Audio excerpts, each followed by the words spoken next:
We got a bit of snow last night in the mountains, so that kind of sucks. I got a fire going, and a lot of you that follow the channel know I like old stuff. I got old chainsaws. I like old crap, and you know what? I still shoot old cameras like this Rolleiflex. I got an old Leica from the '60s. I like old vehicles and old whiskey.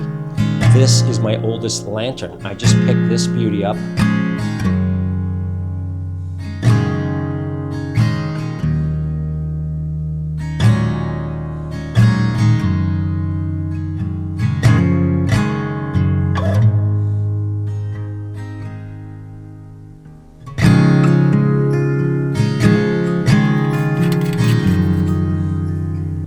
In the Badlands a couple weeks ago, and it is something else. This is German made, great patina, and this is from 1938 or 39, I believe.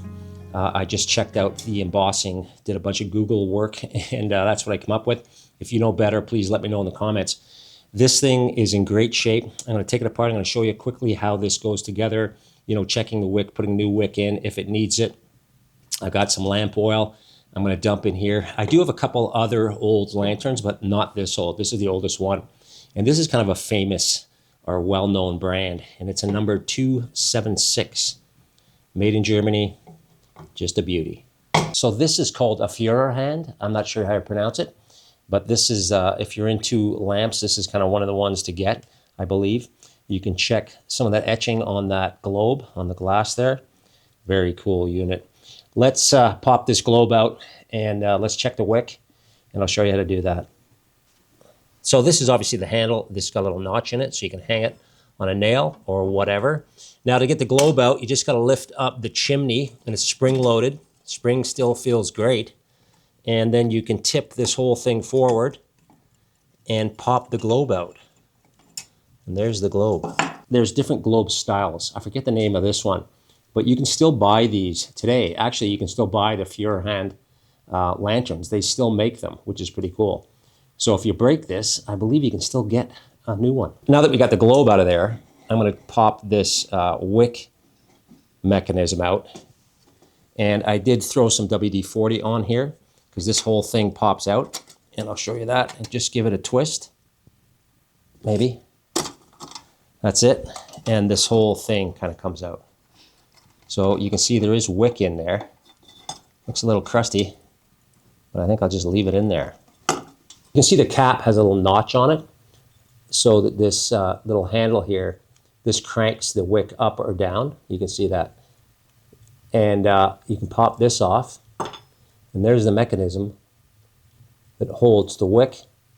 And there's a little crank wheel inside that will let you turn this up or down. And I'm going to leave this wick in it. Who knows how old this wick is. And let's test this thing out. There's also a little flat area here where that pin sits on, so it doesn't get in the way. Basically, just feed that wick in quick and stuff it in there. Line this guy up to that little notch that's on the body. Put the cap on. Oh, if I can do it. And it just slots in. You can use the crank as a lever, and it just locks into this little plate, one on each side. Cool. This is your fill cap right there, and I'm going to flip it around and stuff this globe back in it and pop the chimney up.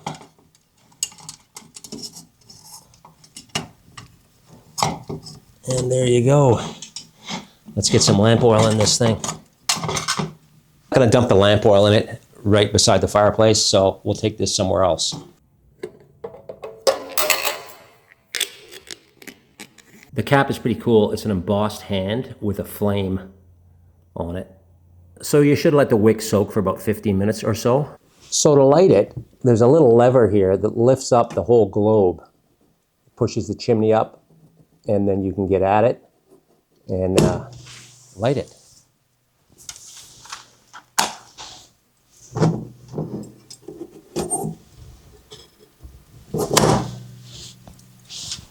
And you can adjust it with this wick lever. Check it out. Beauty. And then you need some whiskey. And this stuff is good. This is Roper's Hold by True Wild Distillery, and it's tasty goodness. Anyway, thanks for watching, everyone. Hope you have an awesome week. It's Sunday night here. It's getting chilly.